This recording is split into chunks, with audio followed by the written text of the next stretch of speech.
अस्सलाम वालेकुम खोजा टीवी। आज આપણે બનાવવાના છે સેવના લાડવા કાં તો આપણે સેવના ચોસલા કરશું।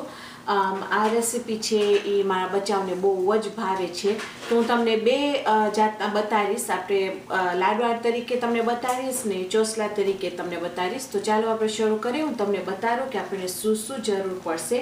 અહીંયા છે મારી પાસે ઘી। આપણે આ ઘી વાપરશું। અંદર લગભગ 2 ચમચા ઘી નાખશું। એમાં આપણે નાખશું મીઠું દૂધ। હવે હમણાં હું અહીંયા 1 મીઠું દૂધ રાખી છું ને આપણે 2 પાકીટ જે તમને જોઈ દઉં કે કેટલા આઉન્સીસ છે। આ એક એમાં જો કે આઉન્સીસ લખેલા નથી, પણ 1 પેકેટ ઝીણી સેવ છે।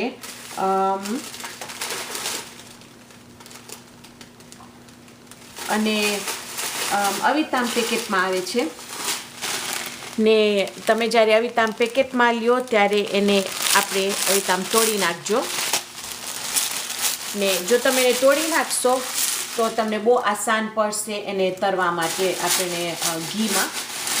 તો આપણે એ નાખશું, 2 પાકીટ નાખશું અને આ મીઠું દૂધ આપણે 1 પાકીટ નાખશું। જોશું કેવી રીતે મિક્સ થાય છે।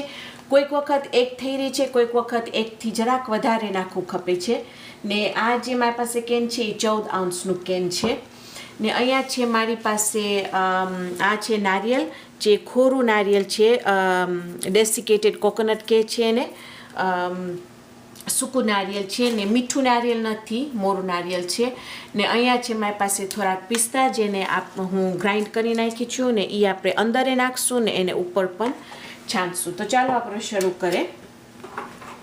તો અહીંયા સુફરિયામાં લગભગ આપણે 2 ચમચા ઘી નાખશું તો એમાં એની અંદર ફાઇન રીતે તરાય।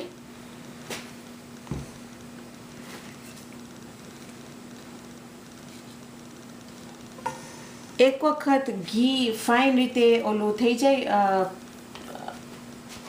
ઓગળી જાય એટલે આપણે એની અંદર આપણું સેવ નાખીને આપણે અંદર તરશું। હવે જો તમારી પાસે ઘી ના હોય તો તમે માખણ પણ વાપરી શકો છો, જરાય વાંધો નથી ને આમાં એનો માપ છે લગભગ 1 સ્ટીક માખણ કાં તો 8 ચમચા બટર 8 તો આપણે આ તો હું મોટા મોટા ચમચા નાખી એની અંદર। હવે અહીંયા 1 પેક છે જેને હું ભાંગી નાખી છું સાવ।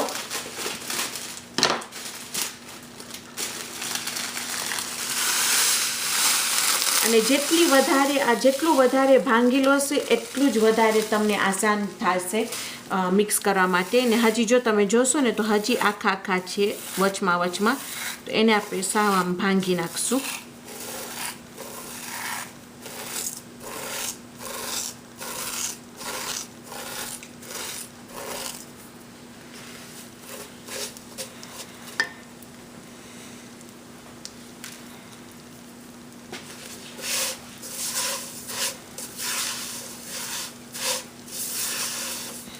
હવે હું આજે બીજો પાકીટ છે એને પણ આપણે ભાંગી નાખશું।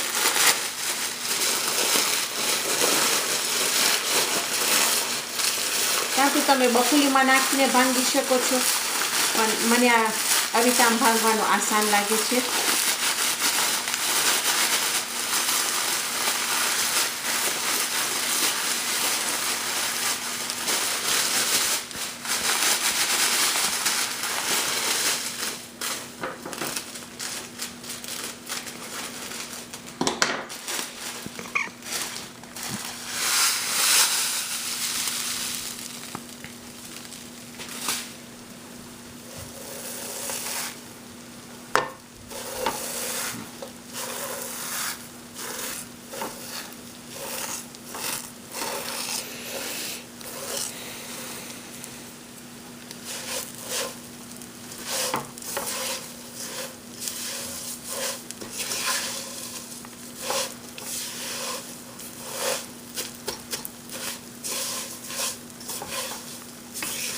ને આપણે આ તળશું લગભગ 3-4 મિનિટ માટે।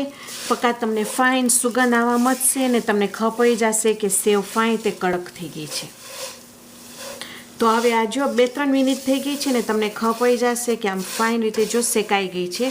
ને જેટલી વધારે શેકાશે એટલી વધારે એમાં તમે ખાશો તો આમ કડક લાગશે જરા મોઢામાં. તો એ બહુ જ મજા આવે છે એવી તામ. તો હવે આની અંદર આપણે નાખી દઈશું તમારા પ્રમાણે જેટલું તમને પિસ્તા નાખવું હોય. જો તમને વધારે નાખવું હોય તો તમે વધારે નાખજો. આમાં હું લગભગ નાખી છું 2 ચમચા જેટલું પિસ્તા.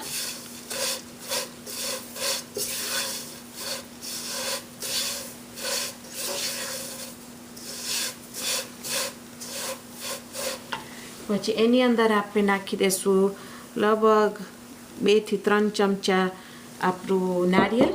ને બીજું આપણે રાખશું ઉપર છાંટવા માટે. કાં તો જો લાડવા કરશું તો લાડવાને આપણે એની અંદર એની ઉપર છાંટશું.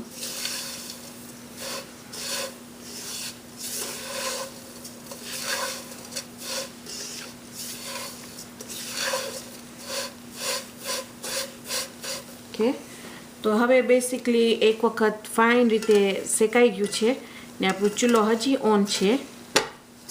ને હવે એની અંદર આપણે નાખશું આપણું મીઠું દૂધ.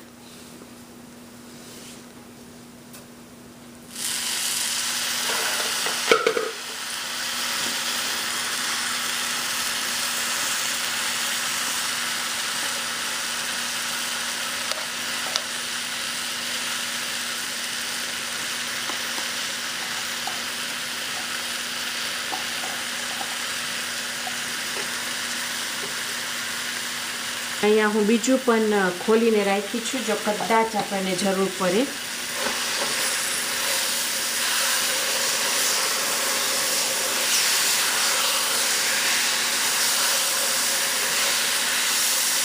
તો તમે જો પોતે કે આમ આપણે જો હલાવે છે તો આમ લાગે છે કે હજી જરાક અહીંયા છૂટું છે. તો એના લીધે આપણે વધારે ઉમેરશું એમાં મીઠું દૂધ.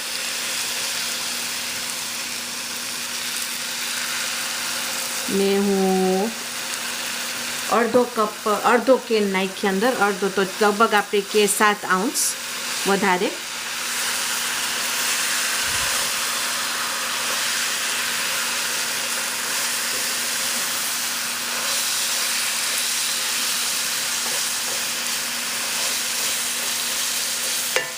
ચૂલો ઓફ કરી નાખી હવે.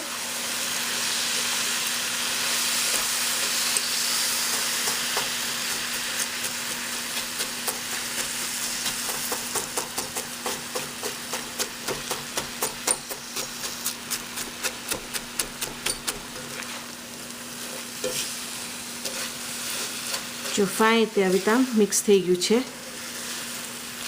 હવે આપણે એને નાખી દઈશું એક પાયરેક્સની ડીશમાં.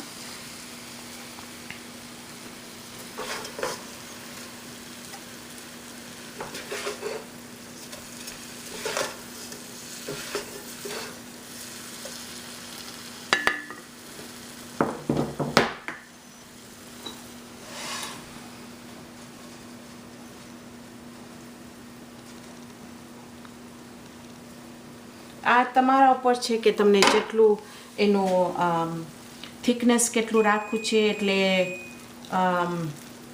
કેટલું જાડું તમને રાખવું છે. જો તમને સાવ પાતળા કરવું હોય તો એ પણ ફાઇન લાગે છે, પણ અમારા ઘરમાં બધાને જાડા ચોસલા ગમે છે.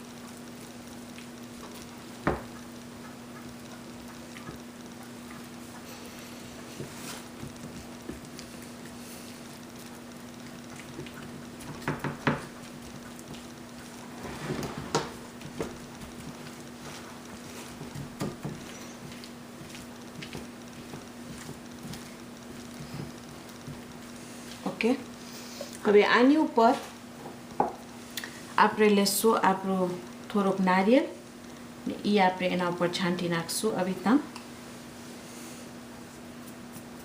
ને પછી આપણે લેશું પિસ્તા અને પિસ્તાને થોડાક છાંટી નાખશું ને હવે પાછું ચમચાથી આપણે જરાક એને દબાવશું કે આમ ચોટી જાય જરાક અંદર ઓકે પછી એને કાપી નાખશું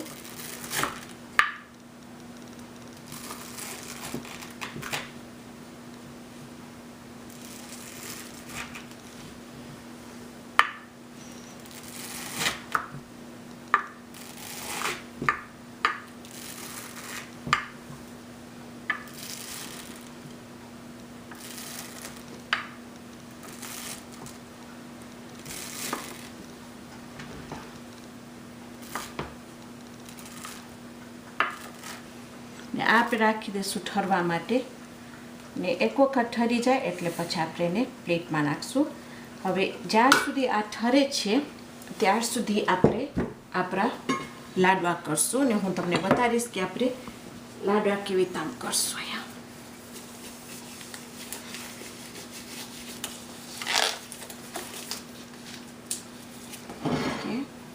તો હવે જે આપણામાંથી આ મિક્સચર જે છે આપણે થોડુંક લેશું અને ગરમ ગરમ હશે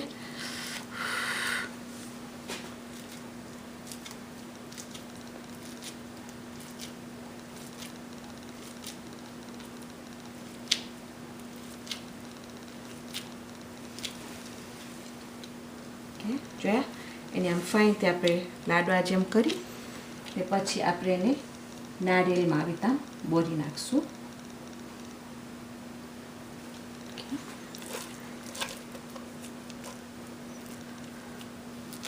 મારા બચ્ચાને ચોસલા વધારે ગમે છે લાડવા લાકાને જરાક આમ ડ્રાય લાગે છે સૂકા લાગે છે તો જ્યારે હું બનાવતો કહેશે મમ્મી લાડવા નહીં કરજો ખાલી ચોસલા કરજો અમારા માટે તો અલાકાને ચોસલા વધારે ગમે છે પણ એક જાતનું બે જુદી જુદી વસ્તુ લાગી છે જો તમે કરો તો હતા એક વખત તમે લાડવા જેમ કરી શકો છો એક વખત તમે ચોસલા કરી શકો છો તો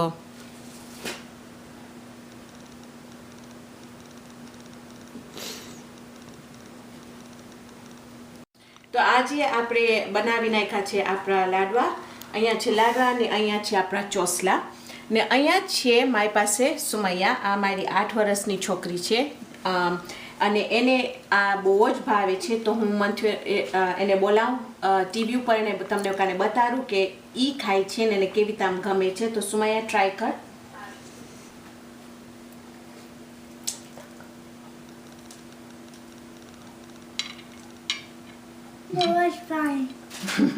તો ચાલો સુમૈયાને બહુ જ ભાવ્યા આપણા લાડવા તો હવે તમે ટ્રાય કરજો તમારા બચ્ચા માટે બનાવજો આ એક છે વસ્તુ જે તમે ઈદ માટે પણ બનાવી શકો છો અને બહુ જ ફાઇન થાય છે અને હું તમને ભૂલી ગઈ કહેતા પણ તમે અત્યારે જો કપકેકના જે નાના નાના લાઇનર્સ મળે છે આ લઈને તમે એના ઉપર નાખીને એને મોકલાવો કોઈના ઘરે કે પ્લેટમાં રાખો તો બહુ જ ફાઇન લાગે છે તો ઇન્શાલ્લાહ આજે આપણે પતાવ્યા આપણી આ સેવના લાડવા અને સેવના ચોસલા ઇન્શાલ્લાહ હું તમને પાછી મળીશ આપણી નેક્સ્ટ વિડીયો માટે ઉપર ઇન્શાલ્લાહ તમારો બહુ બહુ શુક્રિયા ત્યાર સુધી ખુદા હાફિઝ